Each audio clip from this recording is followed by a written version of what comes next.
बंदर जो है ना, छुहारे के लोभ से ऐसे सांकरे घड़े की तो उसमें हाथ डाला और भरपूर छुहारा पकड़ लिया। अब वो ऐसे घसीटता है, उसको लगता है किसी ने पकड़ लिया। फिर घसीटता है, प्रयास करके देखता है नहीं निकलता है। और वो प्रयास करना बंद कर देता है और वो मार डंडे बोरे में बंद करके ले जाता है। अब बोलो क्या किसकी किसकी गलती है? ऐसे ही 5 ज्ञानेंद्रियों के साथ विषय भोग को हमने ऐसे पकड़ लिया। अब कह रहे को भगवान छुड़ा दे, गुरु छुड़ा दे, हमें किसी ने पकड़ लिया, माया ने बांध लिया, भगवान ने क्यों माया में बांध ये सब प्रपंच वो बोलने लगता है। अरे तू देख पहले 5 शब्द, स्पर्श, रूप, रस, गंध ये छुहारे हैं और 5 इंद्रियों से तूने पकड़ लिया। बंदर की भांति काल तुझे पीट करके नष्ट करके अगले जन्म में डाल देता है। चाल को समझ, तू विषयों को छोड़ और अंतर्मुख हो। ऐसा खजाना आनंद का है कि आप लौट पड़ोगे गुरु चरणों में और भगवान की बलिहारी जाओगे। हे सदगुरु स्वरूप भगवान मैं भूला हुआ था, आज मैं पा गया, आज मैं जान गया, निहाल हो जाओगे। बात समझ में आ रही है? पहले नाम जप करो जो गुरु ने मंत्र दिया, तिलक लगाए हो तो जरूर वैष्णव होगे, किसी न किसी गुरु के शरणागत होगे। जो गुरु ने नाम दिया खूब डट के जपो। जो नाम मिला है वो सब सच्चिदानंद भगवान का है। गुरु कौन है? सच्चिदानंद भगवान है। बस छोड़ो सारी झंझट, नाम रूप और डट के चिंतन करो, अभी आ जाओगे लाइन में। अब ये परमार्थ का बहादुरों का मार्ग है, ये फिसड्डियों का मार्ग नहीं है कि छींक दो तो भाग जाए। 100 बार घुटने टेक दिए विकारों के आगे, लेकिन 101 बार हिम्मत करके उसको रौंद के आगे बढ़ेंगे, क्योंकि हम अविनाशी के बच्चा हैं, तो मुझे मार नहीं सकता। गुरुदेव, हमारा मन सन्यासी की ओर भाग रहा है। हाँ, इसका ऐसे ही दशा होती है। कबहू कनारी प्यारी लगे, कबहू मन त्याग चले बन का, है ना? कभी तो अच्छा आज कह रहे हो गुरुदेव सन्यास की तरफ जा रहे हो, कल कहोगे ब्याह की तरफ जा रहा है, बड़े गड़बड़ है। अरे मन को केवल भगवान के चिंतन में लगाओ, बाहरी वेश परिवर्तन से बात नहीं बनेगी। और जब भगवान के चरणों में मन लग गया, तो अब चाहे सन्यासी रहकर रहो, चाहे गृहस्थ बन के रहो, कोई फर्क नहीं पड़ता। भोगों में प्रियता नहीं तो गृहस्थ बनकर के भी तुम्हारा क्या बिगड़ जाएगा, और भोगों में प्रियता है तो सन्यासी बनकर तुम्हारा क्या बन जाएगा। बात समझो पहले। सन्यास का मतलब है कि हमारे हृदय में कर्ता और भोक्ता भाव न रह जाए। शरीर का शास्त्र के अनुसार चेष्टा करना, मन का संकल्प रहित हो जाना और वाणी का मौन हो जाना, ये त्रिदंडी सन्यासी है। वो दंड धारण करे चाहे न धारण करे, प्रगट में सन्यासी ही है। वाणी भगवत चिंतन, भगवत चर्चा, भगवत गुणगान के सिवा मौन। मन केवल भगवत चिंतन, भगवत मनन, संकल्प रहित। शरीर से कोई भी असत चेष्टा नहीं। महात्मा है चाहे पैजामा पहन ले, चाहे वो पैंट पहन ले, चाहे वो लंगोटी लगा ले। अब इसके बाहरी परिवर्तन से कोई बात। अब जब होता है ऐसी स्थिति की तरफ बढ़ने के लिए, तो संसार कड़वा लगने लगता है, छोड़ के चल देता है इस मार्ग में। पर अगर संसार मीठा लग रहा है, ये भेष है, तो कोई बात नहीं बनेगी। संसार मीठा नहीं लग रहा है तो नहीं भी भेष है तो भी बात बन जाएगी। भगवान विभीषण जी से कह रहे, तुम सारी के संत प्रिय मोरे, धरऊं देह नहीं आन निहोरे। तुम्हारे समान संत मुझे प्रिय हैं। न दंड लिए हैं, न कोई वेश है। राजमंत्री रहे रावण के, राजमंत्री और भाई भी हैं, और इतना घोर राक्षसी तांडव, और उसके बीच में भगवान का भजन किया। तो भगवान के तुम्हारे जैसे संतों के लिए मैं अवतार धारण करता हूँ। बात समझो। अभी कपड़ा बदल लोगे, फिर मन बदल जाएगा, संसार की तरफ जाने लगे, फिर क्या करोगे? इसलिए भैया बहुत होश में चलो और शास्त्र स्वाध्याय करो, सत्संग सुनो, नाम जप करो और मन को विषयों से हटा दो, ऐसे ही बने रहो। प्रणाम नमस्कार से बच जाओगे, दूसरे के प्रतिग्रह से बच जाओगे। लेबरी करो, मेहनत करो, माता पिता परिवार को खवाओ, स्वयं पाओ, आए हुए अतिथि साधु महात्मा की सेवा करो, भगवान का भजन करो, ये बढ़िया जीवन है। बाबा जी बन गए छुप छाप के इधर उधर गंदी बातें देखी, गंदी बातें सुनी, गंदी भावनाएं की, या नरक का पूरा सामग्री तैयार कर रहे हैं। इसलिए सावधान, ब्रह्मचर्य पर दृष्टि रहे, भगवत भजन में चिंतन में मन डूब जाए, संसार का अच्छा न लगे तो सन्यासी ही हो। आगे चल के कपड़ा बदल लेना, पहले सन्यास धारण करो अंदर। साधु जो बन गए हैं उसका निर्वाह कर रहे हैं, वो वही जानते हैं क्या होती साधुता। आग के ऊपर चलना है बच्चा, 24 घंटे बिल्कुल हर समय तैनात। 1 मिनट के लिए चूके तो गड्ढे में जाके गिरा देगा। और वर्षों की कमाई मिनट में कमाई। ये ऐसा खेल है। तो सच्चाई से भजन करो, तो अंदर ही वो मार्ग है अध्यात्म का, अंदर ही। ऐसे परत की परत हटती चली गई, स्थूल का राग, सूक्ष्म का राग, कारण का राग, जो बचा वो चिंतन का विषय है नहीं। अचिंत्य तत्व में स्थिति। अब उसे चाहे प्रेम से ले लो, चाहे ज्ञान से ले लो, आना वही क्रॉस स्टेशन वही है, वहीं से जाना है। ये सब बातें अलग है कि ये तो ज्ञानी की ज्ञान की बात करते, तो भक्ति अज्ञान का स्वरूप है क्या? ज्ञान के आगे की बात है। साक्षी रघुवंशी जी, गुरुदेव आपके चरणों में कोटि कोटि प्रणाम। गुरुदेव, हम कैसे जाने कि हम पर सदगुरुदेव भगवान की कृपा हो रही है और वो हमसे खुश हैं? जब उनकी आज्ञा का पालन हो, निरंतर भजन होने लगे, तब जान लेना कि गुरुदेव, इष्ट, समस्त संत महात्मा हम पर प्रसन्न हैं। जब हम शास्त्र की आज्ञा के अनुसार चलें और निरंतर भजन का प्रयास करते रहें, कोई भी गंदे आचरण हम में रह न जाएँ। जो गंदे आचरण हैं, ढूँढ-ढूँढ करके हम उनके प्रति जलें और अपने आराध्य देव से रोएँ, ये कृपा पात्र का लक्षण होता है। गुरु की कृपा उसके ऊपर है, हरि की कृपा उसके ऊपर है। अभी साधक है, पर वो असहनीय हो रहे हैं उसके लिए, उसके विकार, और खूब भजन का प्रयास कर रहा है, वो भगवत प्राप्ति कर लेगा। क्योंकि असहनीय हो रहे हैं ना, तो वो छूट जाएँगे, और जो केवल ऊपर से और अंदर से सब गलत, वो बहुत लंबा समय, गलती को गलती मान लो, ठीक हो जाएगा। दुखी हो, गलती मानकर उसके ताप से जलो, तो भगवान तुम्हें आगे बढ़ा देंगे। पर जो हर्षित होकर गलतियाँ पाप करता है, वो कैसे भक्त हो सकता है? वो कैसे भगवत मार्ग में चल सकता है? तो हरि गुरु का वही सच्चा भगत है, वही सच्ची सेवा कर रहा है, वही उनकी प्रसन्नता के हेतु है, जो उनकी आज्ञा का पालन करते हुए सदैव उनका चिंतन करे।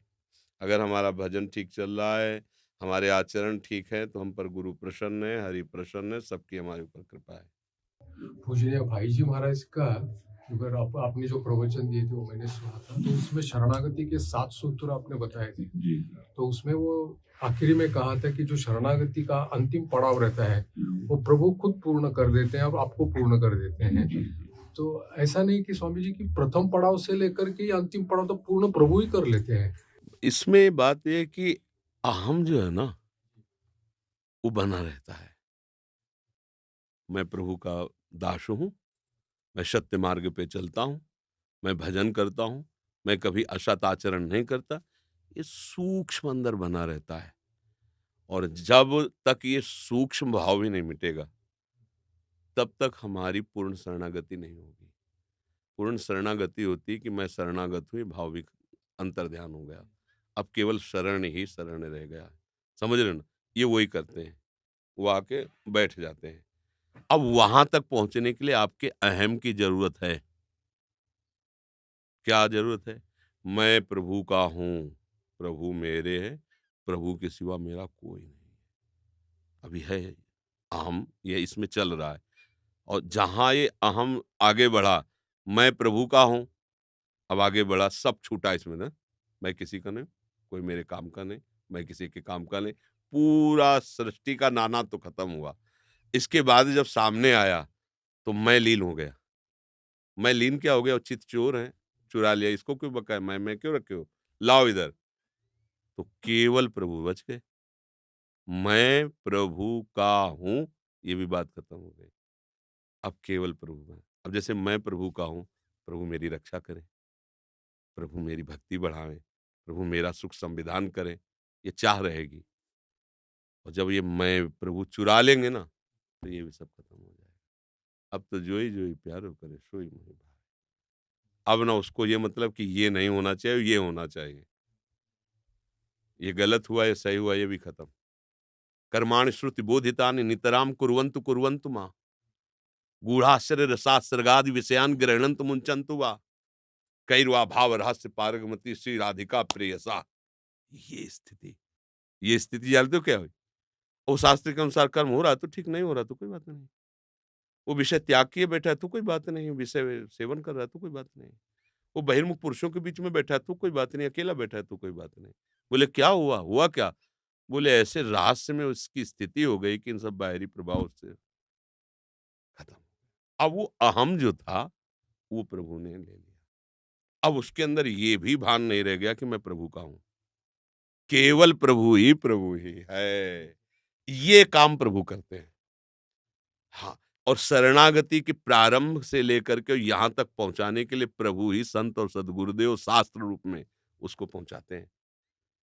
प्रभु ही लगे, बिना उनके तो आकर्षण के कोई कदम ही नहीं रख सकता इस मार्ग में, पर जीव का अहम साथ रहता है। समझ रहे ना? मैं प्रभु का दास हूँ, मैं प्रभु का ये। आगे जो स्थिति है जहाँ आत्मसमर्पण, नौवीं भक्ति आत्मसमर्पण, इसके बाद की फिर आत्मसमर्पण तब होता है, देखो प्रारंभ का भी आत्मसमर्पण है। ये शरणागति समर्पण से शुरू होती है और भक्ति का परिणाम भी समर्पण है। शरणागति प्रारंभ हुई और भक्ति का परिणाम है समर्पण, आत्मसमर्पण। तो प्रारंभ कहाँ से हुआ था? आत्मसमर्पण से हुआ था। पर अब जो आत्मसमर्पण है, श्रवणम, कीर्तनम, स्मरणम, विष्णुपाद सेवनम, अर्चनम, वंदनम, दास्यम, सख्य, इनका सबका जो फल हुआ क्या कि जो अहम था, जो आत्मस्वरूप अहम का प्रकाश पड़ रहा था अंतःकरण में, वो अंतःकरण में अहम अहम जो कर्ता भोक्ता था, वो धीरे धीरे श्रवण, कीर्तन, स्मरण, सेवन, बंधन, दास्य आदि के द्वारा वो पवित्र हुआ और शुद्ध ब्रह्म से जहां से प्रकाश पड़ रहा था, वो वहां स्थिति हो गई उस प्रकाशक में। जे ही प्रकाशक में हुई तो अब स्थूल सूक्ष्म कारण का राग मिट गया, अहम जो अंतःकरण का माना हुआ था वो लय हो गया, अब शुद्ध बच गया। जो शुद्ध है वही श्री कृष्ण है, वही ब्रह्म है। अब वहां द्वैत नहीं है। अब इसके बाद लीला शुरू होती रस की, वहां अद्वैत होते हुए भी द्वैत। रसो या परमानंद एक एव द्विधा सदा, वही परमानंद एक तत्व। जो सृष्टि का फसाव है ना, वो एक से बहुत में आने पे है। तो पहले हर उपासना क्या करती है? बहुत से एक में लाती है। यहां से सृष्टि खत्म हो गई। एकोहम बहुश्यामा, तो बहुश्यामा से एकोहम में आया। अब एकोहम से रसमयी लीला शुरू होती है। प्रेम का स्वभाव दो रहने नहीं देता और प्रेम का प्रभाव दो में ही खेल होता है। हाँ, जीवन मुक्ति के बाद का ये प्रेम रस है। इसीलिए बड़ी बड़ी जो योग सिद्धियों से प्राप्त की हुई स्थिति वाले महापुरुष गोपी चरणों की वंदना करते हैं, क्योंकि वो स्थिति परमहंस जी गा रहे हैं, वो स्थिति जो है ब्रह्म बोध से भी बढ़कर के, जो मोक्ष सुख का अधिकारी हो गया, वो दीयमानम न गृह्णन्ति बिना मत सेवना, वो रास विलास में। इसीलिए साधारण लोग उसको नहीं समझ पाते हैं, एक लोक विलास समझते हैं, जबकि वो जीवन मुक्त परमहंसों के द्वारा जो बंधनी रस है, वो रस है प्रिया प्रीतम का। तभी तो भीष्म जी अपने स्तव में कह रहा, आह धन्य है वो ब्रज की गोपियां जो अजान बाहु प्रभु के गले से लग रही, क्योंकि वो जान रहे गोपिया को स्त्री ले, प्रभु कौन है और इनका किस भाव का रस है।